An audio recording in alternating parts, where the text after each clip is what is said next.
Let's go to Dave Spadaro of PhiladelphiaEagles.com and check in on what's happening at Eagles training camp. Dave, why did Chip Kelly feel the need to overhaul his roster after consecutive 10-win seasons?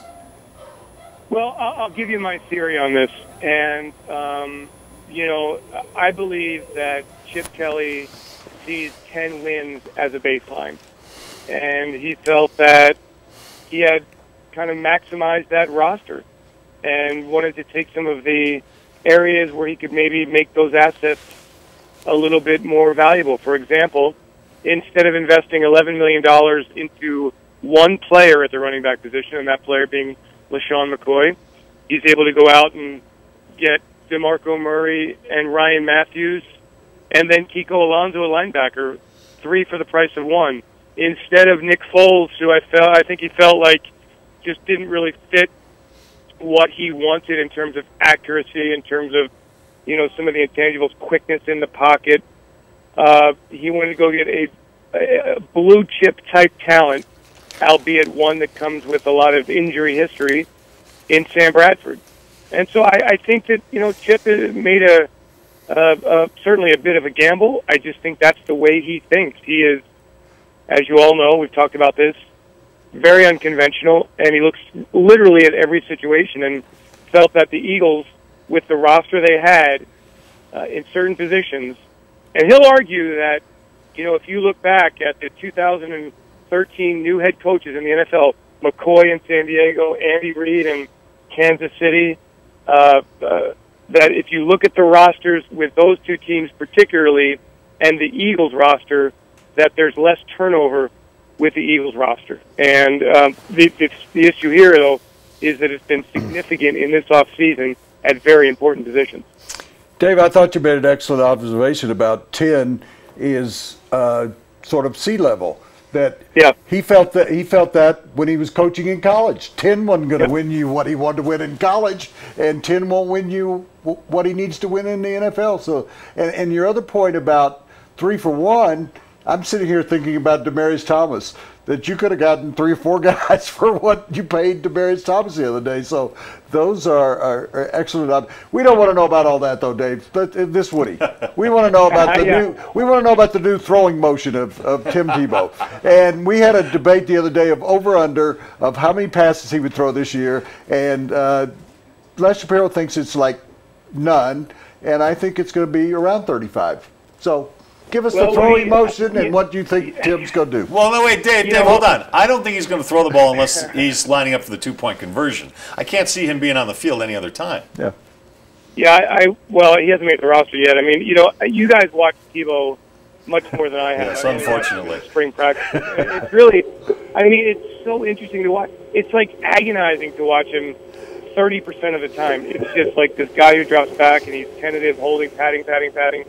And then you're just like, run the ball, run, go, do something. Because it's not a natural, fluid, loose throwing motion. And some of the times, look, the ball comes out of his hands, and you wonder where in the world he's trying to get the ball to. But other times, you know, when he's in rhythm, he makes it look pretty easy. I'm looking forward to seeing him when the preseason bullets are going. And you know, the only thing that I'm cautioning against is that, and I hope that he drops back and throws the football. We know that Tim Tebow can drop back and run, but I really think to make this roster, and I don't think there's any guarantees that Tim Tebow makes this roster. To make the roster, he's got to demonstrate that he can be a quarterback from the pocket. But then again, you know, let's go back to Chip Kelly line of thinking. If your line of thinking is that you're screwed when you get to the third quarterback anyway, which very well could be the case. I mean, teams in the NFL don't win when they get down to number 3.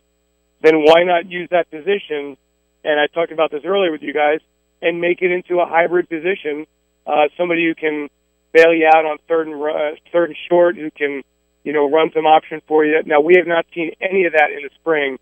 The open training camp on Sunday with the practices have seen no evidence that Tim Tebow is here to be anything other than a competitor at the quarterback position, and that includes dropping back and throwing from the pocket. So if he's going to beat out Matt Barkley, he's going to have to complete some passes in these preseason games.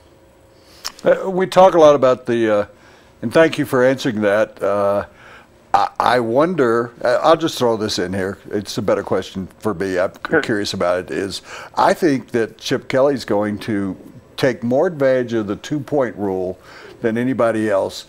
Are you getting any indication that they might spend more time examining that? Because he loved he loved going for 2 in college. What's your feeling about that, Dave? No, Seth seen 0, none zippo, nada. And let me expand my thinking here. You know, the NFL talks about safety, player safety, and open-minded rule. The one rule that and you guys can explain, why in the world are there inactive players on game day? What, you know, let those players run down and take reps on special teams. Let those players mop up at the end of games. You want to protect your frontline players. Give them a few reps off. It makes no sense to me. So with Tim Tebow, you're going to keep a third quarterback active to run what? A 2-point conversion? That's the challenge. And there's been no indication that Tim will take any reps running down the field covering kicks or line up as the personal protector in punts or do anything other than play quarterback to this point. We'll see what happens in the next 44 days. That segment sponsored by Davidson's Liquors. We'll tell you more about them in just a second. Hey, Dave, is Sam Bradford healthy? I mean, if you had to give me a percentage on how healthy he is he close to 100%? How's he look? You know, when he came out of the spring, he said he was progressing very nicely. They've had 6 weeks off. He's been around the facility working. My expectation is that he will be full go starting Sunday.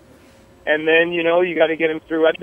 Look, knowing the injury history and knowing how players recover, he'll start out healthy, but then how is he going to respond to the increased repetitions? Will there be swelling? How much will they play him in preseason games? I mean, you really can't baby Sam Bradford along. You can't limit his reps in preseason games. The guy's played 7 games in 2 years. You've got to get him ready for September 14th and the Atlanta Falcons. And to me, that means giving him as many reps as possible in the preseason games. So I believe he will start training camp healthy. And then, as it is with Sam Bradford, it's a day-by-day proposition. I just want to make sure, and I know a lot of fantasy players want to know this as well, this is not an open competition. Mark Sanchez is not in the running with Bradford, is he? No, I mean, you look, again, Chip is, if Sam Bradford goes out there and stinks up the joint, I mean, you owe it to the rest of your team to put in Mark Sanchez. He was 4-4 as a starter last year. The game that he didn't start plays, the Eagles won that game. He finished up for Nick Foles and actually came in the second quarter of that game. So Sam Bradford is here on a 1-year contract. He's obviously interested in increasing his market value and showing people he can stay healthy and winning football games. But, I mean, Chip Kelly, while he paid a price to get Sam Bradford, owes it to the team, to the fans, to everybody to put the best product on the field. If Sam Bradford, based on what I've seen of Sam Bradford, if he's healthy, he will have a huge season. He throws a great football. The offense is made for him. They scheme to get players open. They should have a very strong running game. Chip just has a knack for setting up plays and running an offense. And Sam's accuracy and his arm strength and his size, his ability to think very quickly should translate into great success if he's on the field. How many victories? We started out talking about 10. How many victories is it going to take to win that division this year? The Giants' uncertainty now at defensive end. We know Washington's not very good, really.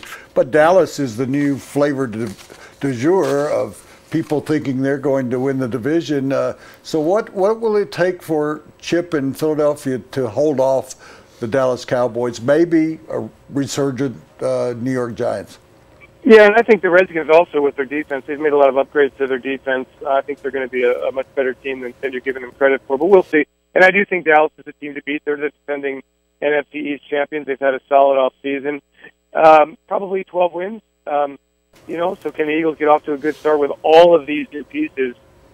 New quarterback, new running backs, new wide receivers, an offensive line that doesn't have an answer right now at the guard position. Very, very strong at tackle, both sides, strong at center, but who are their guards? A defense that completely overhauled its secondary, save one starter. A lot of pieces are going to have to come together very quickly for this puzzle to work. And I'm going to tell you that it's a 12 or 13 win proposition in the NFC East. For the Eagles, they get Dallas early in the season without Craig Hardy. without Rolando McClain. Week 2 in Philadelphia, that's a critical game. I think Eagles fans were all rooting for Tom Brady's suspension to be reduced because in week 4 it's the Cowboys against New England, and Brady won't play in that game. So that's a big plus for Dallas. And Dallas is a really good team. I mean, really, really good offense. The defense exceeded expectations. Great coaching staff there. And then just a conservative, solid offseason for the Dallas Cowboys. So I think it's going to be a better NFC East. But, you know, you look around, Woody, and Tony Romo is, 36 years old. Sam Bradford's coming off 2 ACLs. Robert Griffin III is this weird, you know, paradox, and then Eli Manning all of a sudden is morphing into multiple personalities on DirecTV commercials. So, you know, I don't know what's gotten into him, but this division is all about the quarterback. You're great, Dave, and I'm glad you worked into Tom Brady. I just got through telling Les, Tom Brady's suspension is going to have an effect on every team in the league because it's going to touch everybody and how it reacts to it. So absolutely. So we're all watching, and I think the Eagles are going to be a fascinating team to watch this year, and I know the Tim Tebow watch in Colorado is going to be intense. As long as he's around, we've got something to talk about. Dave, thanks, man. That's right. All right, guys, thank you. Dave Spadaro from PhiladelphiaEagles.com. Go read him. He's really good. Did you ever see Edward R. Murrow do personal porn? I like to talk to the person that's up there. So you're always wanting me to look at a camera. I don't look at cameras. I look at you, just Les. Keep turning your head looking at a still photo. That's I like doing that. I don't care. You should come over to my house sometime. I stare at, In the mirror? I talk to dead people. Great. Hey, that segment was sponsored by Davidson's Liquors. Yeah. Fans of the sports show can get $10 off any online order of $50 or more. Go to davidsonsdenver.com, put in the promo code SPORTSHOW10. You can get $10 off. Only good for online orders. davidsonsdenver.com, promo code SPORTSHOW, and then the number 10.